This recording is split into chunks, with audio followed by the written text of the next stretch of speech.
wabarakatuh. Bismillahirrahmanirrahim. Alhamdulillahirabbil alamin wassalatu wassalamu ala asyrofil anbiya'i wal mursalin sayyidina wa maulana Muhammadin wa ala alihi wa sahbihi ajma'in. Bapak-bapak, ibu-ibu, jamaah muslimin muhajirin yang dimuliakan oleh Allah, kami minta waktunya sejenak untuk kita mengikuti kultum yang akan disampaikan oleh santri dari Pondok Pesantren Darul Fuqaha Indonesia, yaitu dalam program Santri Turun Gunung. Jadi ini malam yang ketiga untuk program Turun Gunung di Musyola Al-Muhajirin. Pada malam hari ini yang akan menyampaikan kultum yaitu Ananda Asam Al-Farisi dari Klender Jakarta Timur, dan nanti yang kedua yaitu Ananda Atalah Timasudah dari Perumahan Antara. Untuk mempersingkat waktu, kami persilakan kepada Mas Andri Azam dari Klender Jakarta Timur, kami persilakan.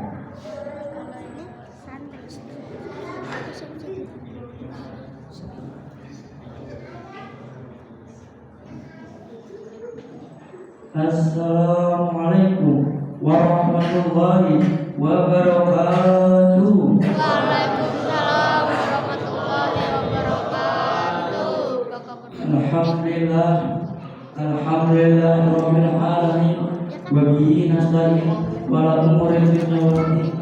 Wassalatu wassalamu ala asrofil anbiya'i wa habibina wa syafi'ina wa maulana Muhammadin. Yang saya hormati Ketua DKM Bapak Sanjaya, serta bapak-bapak dan ibu-ibu yang tidak bisa saya sebutkan satu persatu, memang tidak mengurangi rasa hormat dan rasa tajam saya. Puja dan puji syukur pertama-tama dan yang paling utama, marilah kita panjatkan puja dan puji syukur kita atas jalur iman Rabbi yang tidak pernah mati tapi selalu memberi rezeki, yang tidak akan datang tapi selalu memberi kesehatan, punya rumah, punya sawah, itu semua dari Allah Subhanahu wa taala. Salawat serta salam marilah kita sanjungkan kepada Rasul pilihan pemuda idaman, yakni Nabi Muhammad sallallahu. Semoga kelak kita mendapatkan syafaat ulama di yaumil qiyamah nanti. Amin amin ya rabbal alamin. Jamaah yang dimuliakan oleh Allah Subhanahu wa taala. Mulai detik ini, bulan ini, tahun ini, kita telah memasuki bulan suci Ramadan. Bulan suci Ramadan adalah ibadah siriyah. Ibadah siriyah adalah ibadah yang hanya kita dengan Allah yang tahu. Kalau ibadah yang lain masih bisa dilihat, tapi kalau ibadah siriyah hanya kita dengan Allah yang tahu. Jemaah yang dimuliakan oleh Allah Subhanahu wa taala, diwajibkan sebagaimana kita orang muslim diwajibkan untuk berpuasa sebagaimana di surat Al-Baqarah ayat 183 yang berbunyi, ya ayyuhalladzina amanu kutiba alaikumusiyam kama kutiba alal ladzina min qablikum la'allakum tattaqun. Yang berarti, wahai orang-orang beriman, diwajibkan atas kalian untuk berpuasa sebagaimana orang yang sebelum kalian agar bertakwa. Jamaah yang dimuliakan oleh Allah Subhanahu wa taala, bahkan ibadah puasa adalah paling ibadah yang paling gampang untuk pura-pura. Kalau ibadah yang lain susah untuk pura-pura sholat, menghadap kiblat kemana, pura-pura zakat, bayar zakat berapa, mau pura-pura haji, mau pergi haji kemana. Tapi kalau puasa ada ibadah yang paling gampang, pura-pura. Kita masuk kamar nih, di dalam kamar kita makan dua piring. Setelah saya makan, jangan kita masuk-masuk. Terus bilang ke teman, aduh lemas banget ini, saya pakai belum sahur lagi.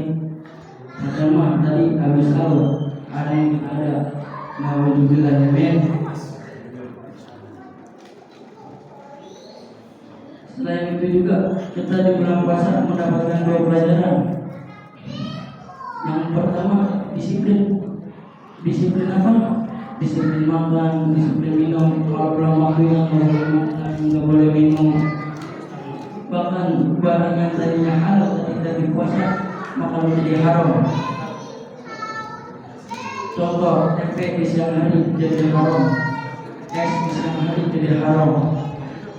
Barang yang halal itu habis maghrib, Pak Bu, es halal habis maghrib, gorengan halal habis maghrib. Termasuk istri bapak sendiri halal habis taraweh. Kalau habis maghrib mau ketimbang colek-colekan doang sama istri, Pak Bu, na'udzubillahimin. Dan yang kedua, kita juga bisa mendapatkan keberkahan dan ganjaran yang melimpah. Sebagaimana hadis diriwayatkan oleh Imam Bukhari yang berbunyi, "Man shoma Ramadan imana fati syawal ghufira lahu ma taqaddama min dzambi." Yang berarti, wahai orang-orang beriman, diwajibkan atas kalian untuk berpuasa sebagaimana agar barang siapa yang berpuasa di bulan Ramadan maka dengan iman yang kuat dan mengharapkan ganjaran dan keberkahan yang melimpah, maka apa yang sudah selalu akan diampuni oleh Allah Subhanahu wa taala. Semoga nanti kita diterima puasanya sama Allah Subhanahu wa taala. Amin.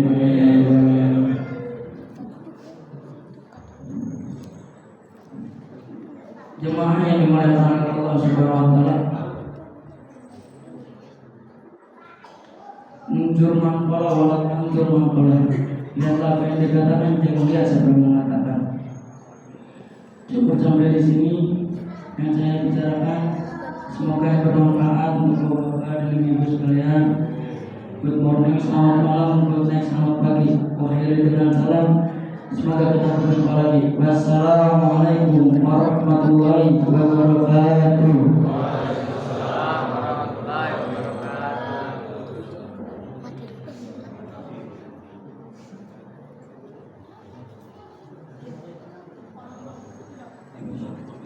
Untuk giliran yang kedua kepada Anda Atalah Dimas Nugraha dari Pemasaran, kami persilakan.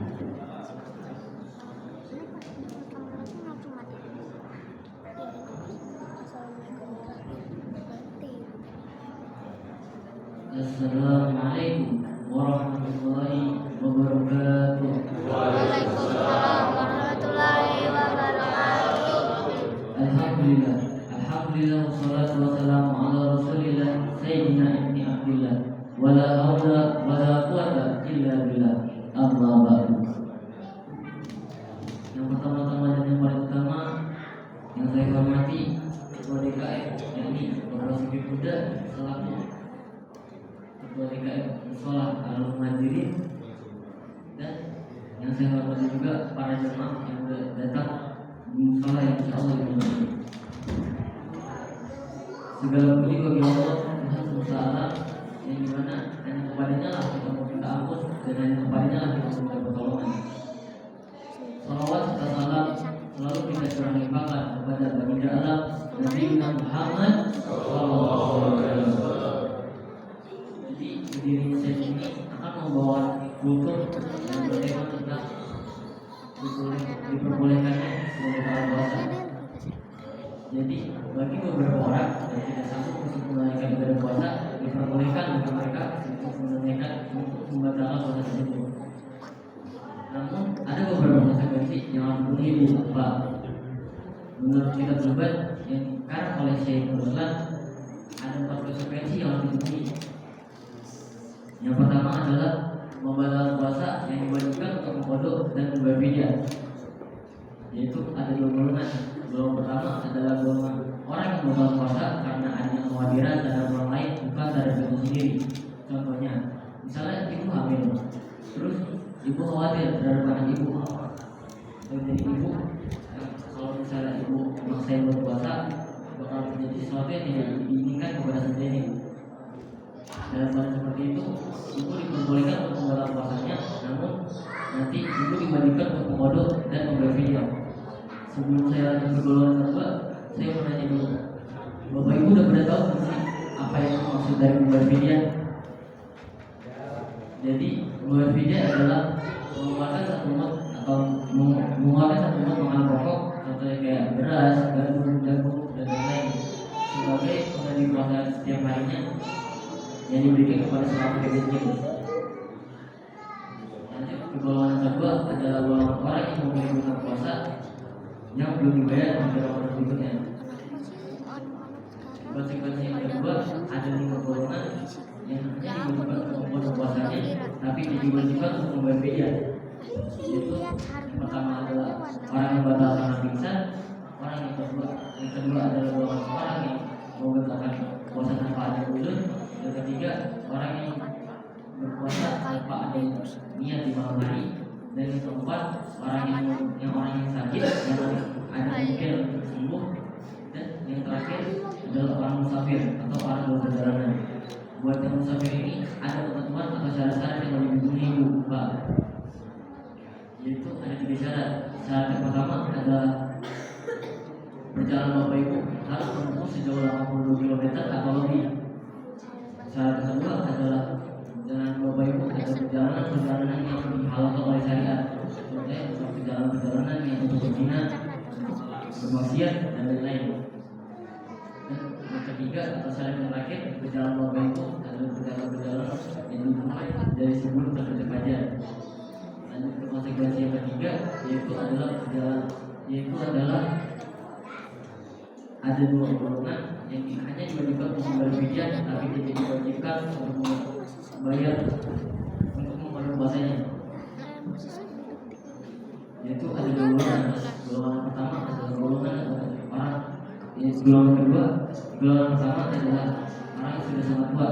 Maksud tua di sini adalah lansia yang sudah sangat tua dan rentan untuk sampai tidak sanggup untuk menunaikan berpuasa.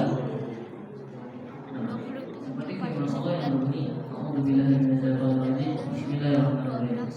Walladzina yutiquna fidyatun ta'amu miskin. Al-ayat sallallahu alaihi. Surah Al-Baqarah ayat 184 yang artinya, dan bagi orang tidak sanggup menunaikan berpuasa maka wajib membayar fidyah, yaitu memberi makan orang miskin. Lanjut ke golongan kedua, yaitu adalah orang sakit yang kecil kemungkinan sembuh. Golongan keempat ada 2 golongan yang memiliki konsekuensi yang keempat, yaitu ada 2 golongan yang memiliki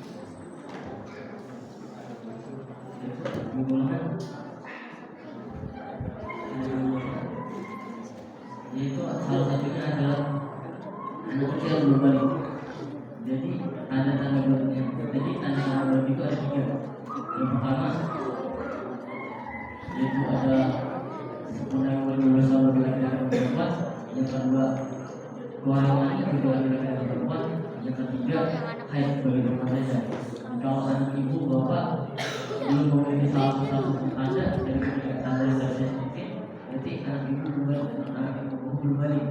Nah, kalau saya tidak puasa, berarti anak ibu bapak tidak diwajibkan untuk membayar maupun membayar fidyah. Jadi golongan kedua atau golongan terakhir adalah